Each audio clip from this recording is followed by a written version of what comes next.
you can almost, so as you know, Einstein, he's considered almost the grandfather of quantum physics, but actually he complained a lot about it. So somehow, even though he started it, he actually had many, many criticisms. And it's quite interesting that you can take two of his criticisms and elevate them to postulates of quantum mechanics. And that's very interesting. So one of these criticisms is God doesn't play dice. He kept saying, I can't believe, this was the famous correspondence with Niels Bohr, who I think promoted the quantum idea, and he kind of liked the weird side as well, Niels Bohr. I think Einstein thought it can't be like that. It has to go back to some kind of deterministic description of the world. He didn't like the fact that fundamentally the basic experiments that we do are really intrinsically random. And that's what I want to mention now. So that's kind of, that's the lesson really number one. And I can illustrate it with just about any experiment that we do. But here is one of them. You send a photon. This is usually the easiest one to explain. And it comes very naturally. But actually, you can do this with any particle, like I said, and I'll show you some slides later on in the course to tell you how far people have managed to experiment in this direction. So you send a single photon, and you have this famous object that we'll keep using all the time called a beam splitter. So beam splitter, it's done in a very sophisticated way these days. But you can think of it as a mirror. In the past, I think it's kind of, the way they used to do it in the past, it's much easier to understand what this does. So basically, in the past, people would have a mirror, and they would put some silver on one side of the mirror. And the density, the amount of silver, would determine the probability for the photon to be reflected and to be transmitted. So it works a little bit like your sunglasses. Some kind of percentage of radiation gets let through, basically, and the rest of it just bounces off the beam splitter. And you can tweak this to anything you like, any ratio of the two. I'm going to assume, just for simplicity, 50-50 beam splitter. And now, so you can split atoms in the same way. I'm going to keep emphasizing how universal this is. It just applies to everything we know. The rest of physics, whatever you call it Newtonian classical physics, are just special cases of this, believe it or not. It's interesting. So basically, what disturbed Einstein is the fact that when you do this experiment, each time you do this experiment, quantum physics says we can't say which of the two output ports the photon will come out of. So there is a detector here, and there is another detector here. And every time you do the experiment, and you make it exactly the same, you control everything in your lab, you prepare exactly the same photon in the same state, it comes out, you press the button, it comes out. We can more or less do this these days. You can get a single photon almost on demand. Comes to a beam splitter, it's completely random which detector clicks. There's nothing in the formalism that allows us to predict this. In fact, quantum physics says you can't predict this. And Einstein hated it. He kept going around saying, I can't believe God plays dice. It can't be like this. You can do this with anything, like I said. We'll be talking about an atom that's prepared in a superposition of two different locations. There's an atom that could exist in many different, not just in two, but in many different places at the same time. And if you use a detector to tell whether the atom is here or here, it's going to give you a random outcome. And if you repeat this many times, then half of the times you'll find the atom here, and the other half over here. The same with the photon. So if you do this 100 times, roughly 50 times this detector will click. That's why we call it 50-50, if you like. But every single run is completely random. And we know that, actually. All of the experiments point in that direction. In fact, it's a bit ironic for Einstein. I always think it's ironic for Einstein because this is one of the biggest applications of quantum mechanics. This is how you generate random numbers. Because if you talk about classical ways of generating random numbers, there is always some pseudo-random function that generates this for you. But if you knew the function, you would really know how a classical computer generates that. But actually, if you use quantum mechanics, no one knows really which of these two will click. And if you have a long enough sequence, you can testify that it's as random as anything. So not even God, I'm now speaking metaphorically, but not even God can actually tell which of the detectors will click. So Einstein didn't like that. Now, the next thing is highly interesting, and it leads to Einstein's number 2 objection. And it says something like this. Imagine I didn't detect the photon. But imagine I have a mirror here, and I have another mirror here. And then I recombine these two. This is called an interferometer. All quantum physics is about interferometers. More and more sophisticated interferometers. A quantum computer is just a large quantum interferometer, really. It all works like this. So that's why it's nice. Once you understand this single particle example, you can actually get the idea that the rest is just repeating this over and over again with more and more complex systems. So now I'm putting another beam splitter here. And I spent about 5 minutes telling you that this is the most random thing in the universe. And instead of detecting the photon, I'm going to put another beam splitter here. Now, how would a classical physicist think about this? I'm just going to label these things just to show you the key point. Let's call this state 1, when the photon comes in from this thing here. Let's call this 2, 3, 4, 5.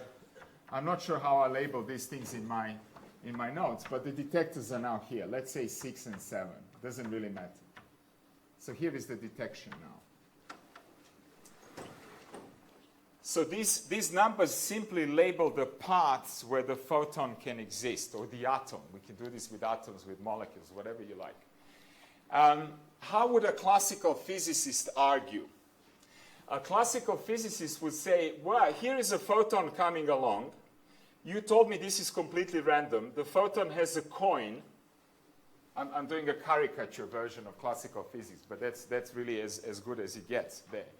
The photon tosses this coin. If it's heads, it goes one way. If it's tails, it goes the other way. Let's say it goes through the beam splitter, comes to the next beam splitter. It's going to do the same thing. It's exactly the same object. Tosses another coin, and if it's heads, it goes one way, and if it's tails, it goes another way. So classical physics would say, this detector and this detector have got to click equally again. I have two random processes, one after another. And this prediction is 100% wrong. It could not be more wrong. And this is where classical physics fails. So classical physics says 50-50. Quantum physics says this never happens. It always goes to detector 7, the photon. And that's interesting, because now you have to bend over backwards, so to speak, to explain how this can be. How is that possible? I have a random element, I have another random element. Suddenly, I combine two random things, it gets 100% deterministic. Always comes out the same way. And that's the problem, basically, of understanding the superposition principle. If you're sitting here waiting for me to explain to you how this happens, you might as well just walk out. I don't know how this happens. And whenever a physicist doesn't understand something, we elevate that to a law of nature. That's how we hide behind these kind of things. Oh, of course, we keep working to try to understand it. But this is as fundamental as that. There's no mechanism behind it. Yes, I can tell you mathematically how this is described. And of course, that's the rest of the course, if you like. But physically, I don't really have a mechanism. I'll give you a picture that I think is very helpful, but many people have different pictures regarding this. So why is this weird? Imagine I'm asking you to bet on a coin toss. And I say, I'm going to toss this coin, tell me heads, tails, and invest some money. And anyone who is at all reasonable will say, I don't want to bet on that. It's random. It's 50-50. I don't like playing lottery because usually you waste money, of course. It's stupid to bet on something that's equally likely to go either way. And then I say, oh, I'm going to change now the conditions. Imagine I'm going to toss 2 coins now. And imagine if you said, brilliant, now I know exactly how I'm going to bet. I know the outcome. That's exactly how paradoxical this is. So I'm telling you a single event is completely unpredictable. But if I combine these two, I get something predictable. So let me show you formally how classical physics fails. And then I'll tell you how quantum mechanics deals with this. So part of the difficulty of this course is really to make the link between the formalism and reality, this kind of experiment. And I think I'll be exposing you to a number of ways in which we do this. And like I said, I know that some of you will be confused, but that's actually a good state to be in. And this is something you will cover in all the great glory and detail next year anyway. You're going to go through all the formalism fully. So I want to just expose you. I think the idea is to expose you to the basics of this. Here is how a classical physicist would do this. Probability, this is just statistical mechanics, if you like, or stochastic mechanics. Probability to go from part 1 to part 7. Okay? I'm going to be using something that's known under various names, but Bayes is one of them. Bayes kind of pioneered the calculus of probability a long time ago. Anyway, how do I get from 1 to 7? I can go from 1 to 2. Then I can go from 2 to 5. And then I can finally go from 5 to 7. That's one way of ending up there. And then I can go from 1 to 3. Then I can go from 3 to 4. And then I can go from 4 to 7. Those are the only 2 options. In practice, by the way, a system can take infinitely many different paths to get from A to B. Here I'm deliberately constraining it that there are only 2 options, just to illustrate the fundamental aspect. I could split it in as many ways as I like, actually. And that's where the power of quantum computers really comes from. But now notice, this is exactly what a classical physicist would do. Probability to go from 1 to 2 is 1/2. Once it's in 2, it goes deterministically to 5. This is 1. And then from 5 to 7 is another half. I know this is even an engineer can perform this calculation. That's how easy it is. Okay? So now from 1 to 3, it's also 1/2. It's a 50-50 beam splitter. Even a philosopher could do it. That's what I should say. Anyhow, times 3 to 4 is 1. Again, it goes deterministically once it's up there. From 4 to 7, it's another half. And here you have a quarter plus a quarter, and that's a half. That's it. And if you did the calculation from 1 to 6, of course, because of conservation of probability, you will also get a half. It's got to be. I mean, I don't want to write it down for you, but I think you see that it's got to be like that. So how do we remedy this in quantum mechanics? How does one do this quantum mechanically? The only way we know how to do it, really, is not to talk about probabilities, but to talk about amplitudes. And these amplitudes are, loosely speaking, square roots of these probabilities. But crucially, they are actually complex numbers. And that's the thing that quantum mechanics adds on top of the wave mechanics, classical waves. Classical waves always have real amplitudes. Yes, sometimes you will use e to the I kx, but you will always write it plus e to the minus I kx, and that's going to give you a cos kx. All classical fields are always real. This guy, the calculation that we're just going to do now, is intrinsically imaginary. So this square root of -1 becomes extremely fundamental and unavoidable, actually. And this is the argument why it's unavoidable. It's very interesting. Okay, how do we do a quantum calculation of that? Let me put it here. So you take this notion of an amplitude, and we're going to do an amplitude to go from 1 to 7, let's say. And quantum mechanics will say the probability, the way you calculate the probability on top of it is going to be the mod square of this amplitude. So this really forces us to acknowledge the ultimate. This is really mind-blowing because, as you know, the ancient Greeks even doubted the existence of real numbers. They thought everything must be a fraction. If I can't write it as 2 over 3, then it's really weird. I think Pythagoras was hiding in the caves to avoid persecution because he proved the square root of 2 is not a fraction. So they thought this is weird. These guys are weird. Now we are saying, and there was a 16th century Italian mathematician who came up with these square roots of -1. Now we are saying it's not just a mathematical trick to solve a cubic equation or whatever. It's actually a real thing. It exists out there in nature. And I think this is really mind-blowing. Speaking about the Platonic ideas, you know, that we come up with all of these weird mathematical concepts, and then sooner or later it becomes instantiated in some kind of physical form. I think that's amazing. And you can probably anticipate what I'm going to say now. I think the whole of mathematics will be derivable from physics one day in this way.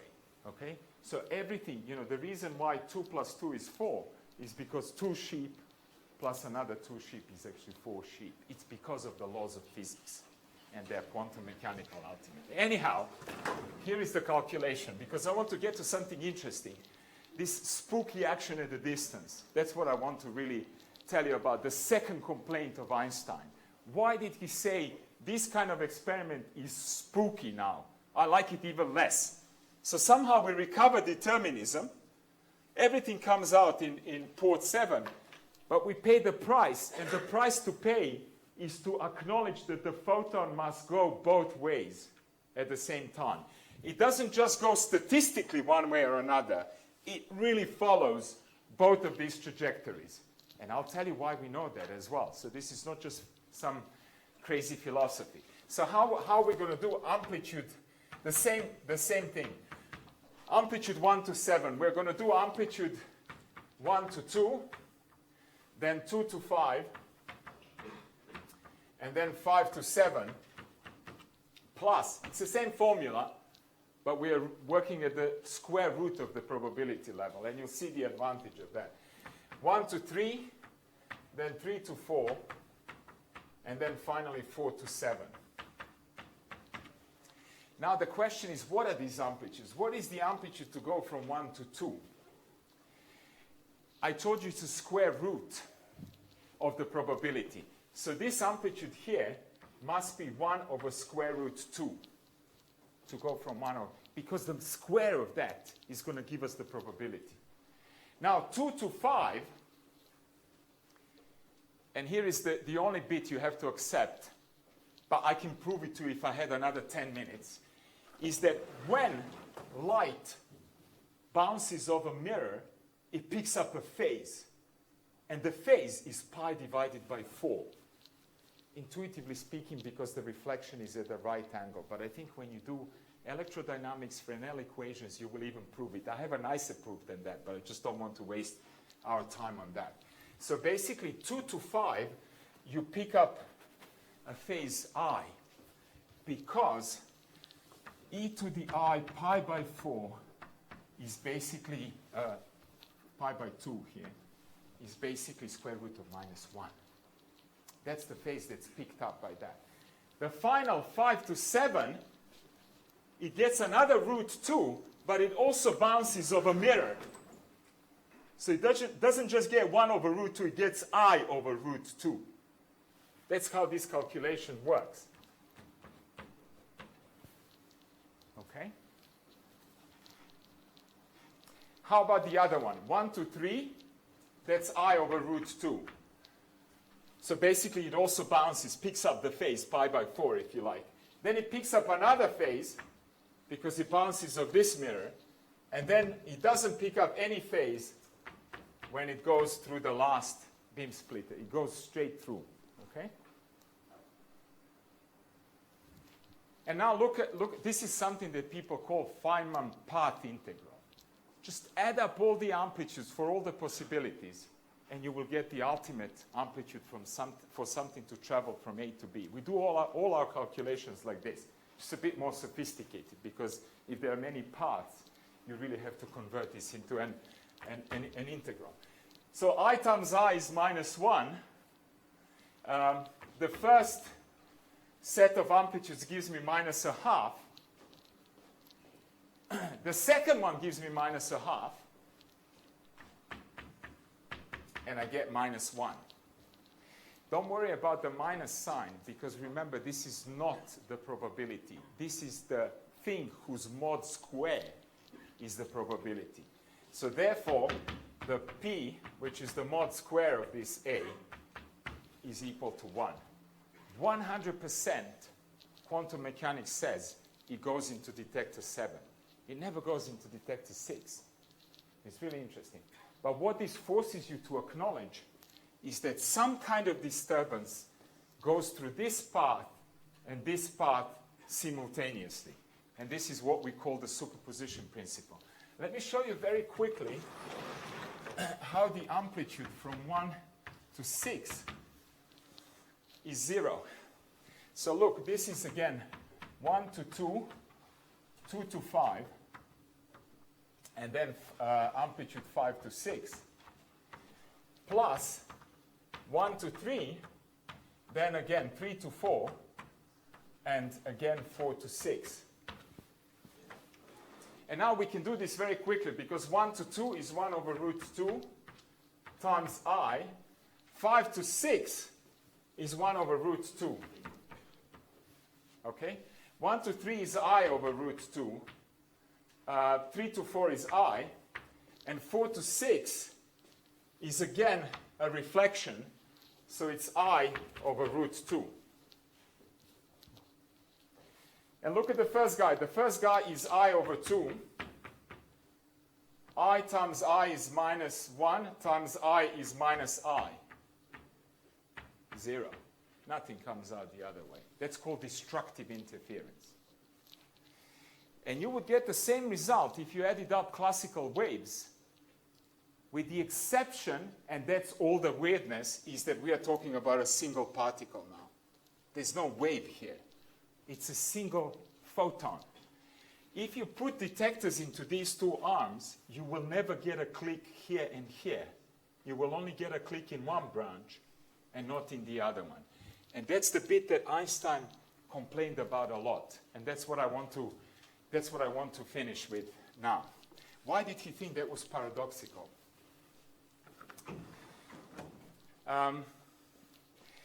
He thought it was paradoxical. Let me put it one way and then I'll dramatize it differently. Imagine you have gravitational lensing. It's a phenomenon where you have a star behind a very massive object, could be another massive star. And when we detect this on Earth, light comes both ways around this massive object. And the image gets amplified because this intermediate massive object acts as a lens. It's a ginormous astronomical lens. And what I'm actually describing exactly the interferometer here. Imagine that there is a massive object here, and we are talking about arms that are as big as the size of the universe almost, very large. What Einstein didn't like is that if you put a detector in one of these arms and you don't get a click, that means a particle was created in the other branch. How can that be? How can me not getting a click here create a photon in a distant part of the universe? Spooky action at a distance. That was the famous derogatory phrase. Einstein said, I like it even less now. Spooky action at a distance. Okay? There's nothing spooky about it. Quantum physics is perfect.